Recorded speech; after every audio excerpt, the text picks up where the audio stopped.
Hi ಎಲ್ಲರಿಗೂ ಹೊಸ ಕತೆ ನಿಮ್ಮ ಜೊತೆ ಕನ್ನಡತಿ ಮಾಡುವ ನಮಸ್ಕಾರಗಳು. ಋಣಾನುಬಂಧ ಭಾಗ 2. ಸುಲೋಚನಾ ಕೂಡ ಯಾಕೆ ಅನುರಾಧ ಅವರೇ ಇಷ್ಟೊಂದು ನಾಚಿಕೆ ಪಡುತ್ತೀರಾ, ಕೂತ್ಕೊಳ್ಳಿ, ಊಟ ಮುಗಿಸ್ಕೊಂಡು ಹೋಗೋರಂತೆ. ಅದಕ್ಕೆ ಅನುರಾಧ, ಆಗಲ್ಲ, ಒಪ್ಪಿಗೆ ಕೊಡುವ ಶಾಸ್ತ್ರ ನಮ್ಮ ಮನೆಯಲ್ಲಿ ನಡೆಯಬೇಕಿತ್ತು. ನಾವು ನಿಮಗೆ ಈ ರೀತಿ ಉಪಚರಿಸಬೇಕಿತ್ತು. ಹಾಗೆ ನಮ್ಮ ಊರಿನಲ್ಲಿ ಹಿರಿಯರನ್ನು ಕರೆದು ಅವರ ಸಮ್ಮುಖದಲ್ಲಿ ಈ ಶಾಸ್ತ್ರ ನಡೆಸಬೇಕಿತ್ತು. ಹಾಗಾಗಿ ನಮಗೆ ಆತಂಕವಾಗುತ್ತಿದೆ. ಸುಲೋಚನಾ, ಅದಕ್ಕೆ ಯಾಕೆ ಇಷ್ಟೊಂದು ಆತಂಕ ಪಡುತ್ತೀರಾ? ಮತ್ತೊಮ್ಮೆ ಹಿರಿಯರ ಸಮ್ಮುಖದಲ್ಲಿ ನಿಮ್ಮ ಮನೆಯಲ್ಲೇ ಮಾಡೋಣ.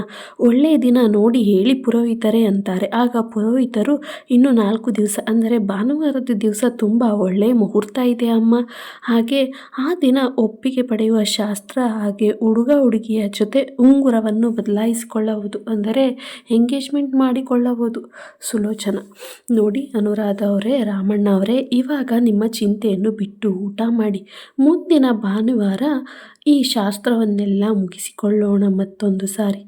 ಇಂದಿನ ದಿನ ಆ ದಿನ ಗೊತ್ತಾಗಿದೆಯಲ್ಲವಾ ಅಂತ ಹೇಳ್ತಾರೆ. ಆಗ ರಾಮೇಗೌಡರು, ಸರಿ ಎಂದು ನವನೀತ್ ಅವರನ್ನು ಕೂಡ ಕರೆಯಿರಿ, ಅವರು ನಮ್ಮ ಜೊತೆ ಕೂತು ಊಟ ಮಾಡಲಿ. ಆಗ ನಾರಾಯಣಗೌಡರು, ನವನೀತ್ ಬಾ, ಜೊತೆಗೆ ಊಟ ಮಾಡೋಣ ಅಂತ ಹೇಳ್ತಾರೆ. ರಾಮೇಗೌಡರು, ಸರಿ, ನಾವು ಈಗ ಗಂಡು ಮಕ್ಕಳು ಊಟ ಮಾಡ್ಕೊಳ್ಳೋಣ, ಆಮೇಲೆ ಹೆಂಗಸರು ಕೂತ್ಕೊಂಡು ಊಟ ಮಾಡ್ತಾರೆ. ನಾರಾಯಣಗೌಡರು, ಹಾಗೆಲ್ಲ ಏನಿಲ್ಲ ಗೌಡ್ರೆ, ನಮ್ಮ ಮನೆಯಲ್ಲಿ ಎಲ್ಲರೂ ಜೊತೆಗೆ ಕೂತ್ಕೊಂಡು ಊಟ ಮಾಡ್ತೀವಿ, ಬನ್ನಿ ಎಲ್ಲರೂ ಒಟ್ಟಿಗೆ ಕೂತ್ಕೊಂಡು ಊಟ ಮಾಡೋಣ. ನಮ್ಮನೇಲಿ ಕೂಡ ಈ ರೀತಿ ಎಲ್ಲರೂ ಒಟ್ಟಿಗೆ ಇಷ್ಟೊಂದು ಜನ ಸೇರಿ ಊಟ ಮಾಡಿ ತುಂಬ ವರ್ಷನೇ ಆಯಿತು ಅಂತ ಹೇಳಿ ಸಿಹಿ ತಿನ್ನಿಸ್ಕೊಂಡು ಬೀಗರು ಅಂದರೆ ನಾರಾಯಣಗೌಡರು, ರಾಮೇಗೌಡರು ಒಬ್ಬರಿಗೊಬ್ಬರು ಸಿಹಿ ತಿನ್ನಿಸಿ, ಅನುರಾಧ ಸುಲೋಚನಾ ಕೂಡ ಅವರು ಒಬ್ಬರಿಗೊಬ್ಬರು ಸಿಹಿ ತಿನ್ನಿಸುತ್ತಾ ಊಟವನ್ನು ಮಾಡಲು ಶುರು ಮಾಡ್ತಾರೆ. ಆದರೆ ಅನುರಾಧಗೆ ಸ್ವಲ್ಪ ಇರಿಸು ಮುರಿಸು. ಅಳಿಯ ಅಂತಂತಂದರೆ ಅಳಿಯನ ಮುಂದೆ ಕೂರುವುದು ಆಗಲಿ ಅಥವಾ ಅವ್ರ ಮುಂದೆ ಊಟ ಮಾಡೋಕ್ಕೆ ಸ್ವಲ್ಪ ಇರಿಸು ಮುರಿಸಿನಿಂದಲೇ ಅನುರಾಧ ಸರಿಯಾಗಿ ಊಟ ಮಾಡೋಲ್ಲ. ಹಾಗೆ ಈ ರೀತಿ ಮಾಡುವಾಗ ಎಲ್ಲರೂ ಕೂಡ ಊಟವನ್ನು ಮುಗಿಸಿ ಕೂತ್ಕೊಳ್ತಾರೆ. ಆಗ ನಾರಾಯಣಗೌಡರು, ಹೋಗು ಸುಲೋಚನಾ, ಎಲೆ ಅಡಿಕೆ ಬಾಳೆಹಣ್ಣು ತಗೋಬಾ ಅಂತಾರೆ. ಸುಲೋಚನಾ, ಅಯ್ಯೋ ಮರ್ತೇ ಬಿಟ್ಟೆ ರೀ, ಇರಿ ತರ್ತೀನಿ ಎಂದು ಹೇಳಿ ಎಲ್ಲರಿಗೂ ತಂದು ಕೊಡ್ತಾರೆ. ಹಾಗೆ ಅವರೆಲ್ಲರೂ ಎಲೆ ಅಡಿಕೆ ಹಾಕುವಾಗ ಅನುರಾಧ, ನೀವು ಹಾಕೊಳ್ಳಿ ಸುಲೋಚನಾ ಅವರೇ ಅಂತಾರೆ. ಸುಲೋಚನಾ, ನನಗೆ ಅಭ್ಯಾಸ ಇಲ್ಲ, ನೀವು ಹಾಕೊಳ್ಳಿ. ನಾರಾಯಣಗೌಡರು, ಇವತ್ತು ಒಂದು ದಿವಸ ಹಾಕು ಸುಲೋಚನಾ, ಏನೂ ಆಗಲ್ಲ. ಸುಲೋಚನಾ ಸರಿ ಎಂದು ಹಾಕೊಳ್ತಾಳೆ. ಹಾಗೆ ರಾಮೇಗೌಡರು, ಸರಿ, ನಾವಿನ್ನೂ ಹೊರಡ್ತೇವೆ, ನೀವು ಭಾನುವಾರ ಪುರೋಹಿತರನ್ನು ನಾನೇ ಕರೆಸ್ಲಾ ಅಥವಾ ನೀವೇ ಕರೆಸ್ತೀರಾ ಅಂತ ನಾರಾಯಣಗೌಡ್ರ ಜೊತೆ ಮಾತಾಡ್ತಾರೆ. ನಾರಾಯಣಗೌಡರು, ಮತ್ತೊಬ್ಬರು ಪುರೋಹಿತರು ಏಕೆ ರಾಮೇಗೌಡ್ರೆ, ಇವರನ್ನೇ ಕರ್ಕೊಂಡು ಬರ್ತೀನಿ, ನೀವು ಆರಾಮಾಗಿ ಬಾಕಿ ಕೆಲಸಗಳನ್ನ ನೋಡ್ಕೊಳ್ಳಿ, ಅಥವಾ ಬೇರೆ ಏನಾದರೂ ಅರೇಂಜ್ಮೆಂಟ್ಸ್ಗೆ ಹೇಳಿ, ನಾನೇ ಮಾಡಿ ಕೊಡ್ತೇನೆ ಅಂತ ಹೇಳ್ತಾರೆ.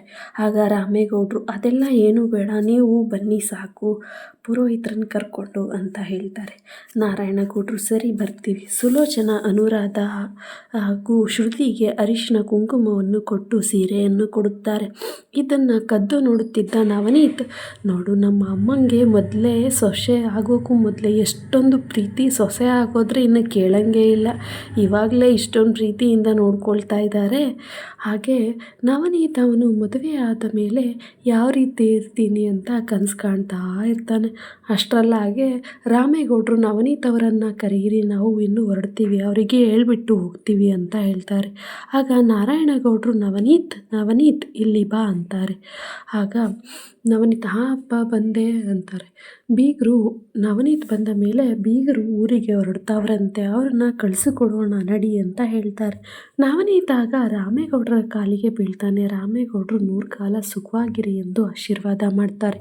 ಹಾಗೆ ಅನುರಾಧ ಕಾಲಿಗೆ ಬೀಳಲು ಹೋದಾಗ ಅನುರಾಧ ಹಿಂದೆ ಸರಿಯುತ್ತಾರೆ.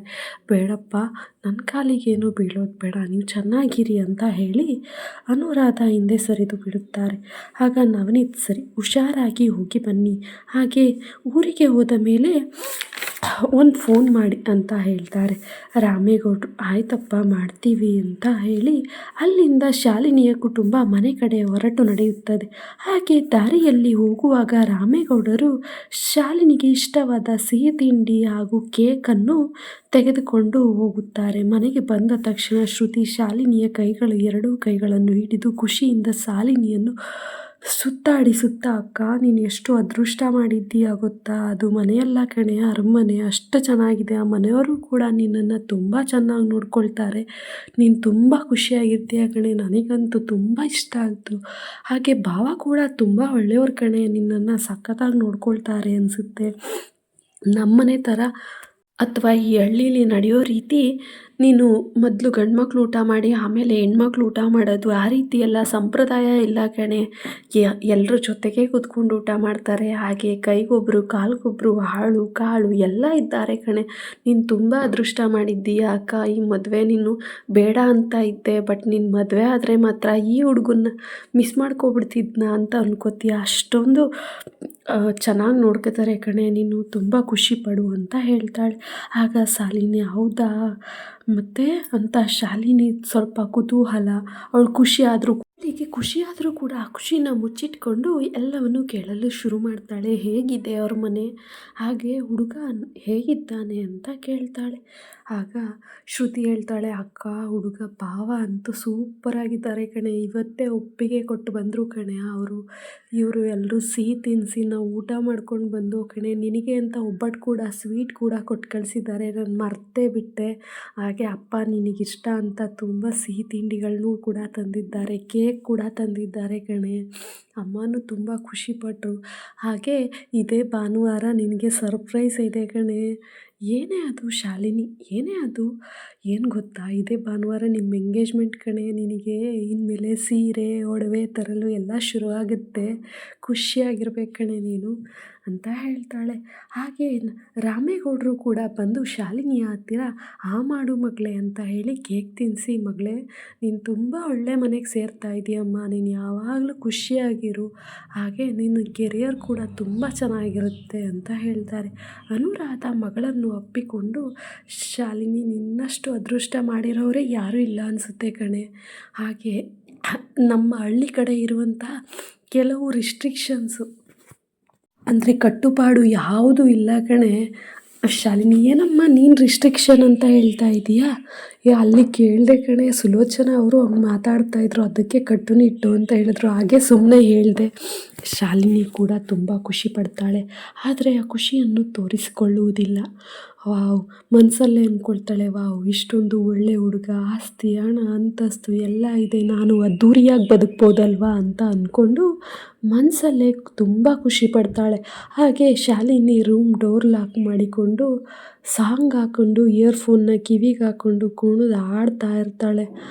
ಕುಣಿದಾಡ್ಕೊಂಡು ಡ್ಯಾನ್ಸ್ ಮಾಡ್ತಾ ಇರ್ತಾಳೆ. ಯಾಕಂದರೆ ಶಾಲಿನಿಗೆ ಡ್ಯಾನ್ಸ್ ಅಂದರೆ ತುಂಬ ಇಷ್ಟ. ಅವಳಿಗೆ ಅವಾರ್ಡ್ಸ್ ಎಲ್ಲ ಬಂದಿದ್ದಾವೆ, ನ್ಯಾಷನಲ್ ಅವಾರ್ಡ್ಸ್ ಎಲ್ಲ. ಹಾಗಾಗಿ ಶಾಲಿನಿ ಅವಳು ಖುಷಿ ಆದಾಗ ದುಃಖ ಆದಾಗ ತುಂಬ ಡ್ಯಾನ್ಸ್ ಮಾಡ್ತಾ ಇರ್ತಾಳೆ. ಹೀಗೆ ಅಲ್ಲೂ ಕೂಡ ಡ್ಯಾನ್ಸ್ ಮಾಡ್ತಾ ಇರ್ತಾಳೆ. ಮುಂದಿನ ಭಾಗವನ್ನು ನಾಳಿನ ಸಂಚಿಕೆಯಲ್ಲಿ ಹೇಳುತ್ತೇನೆ.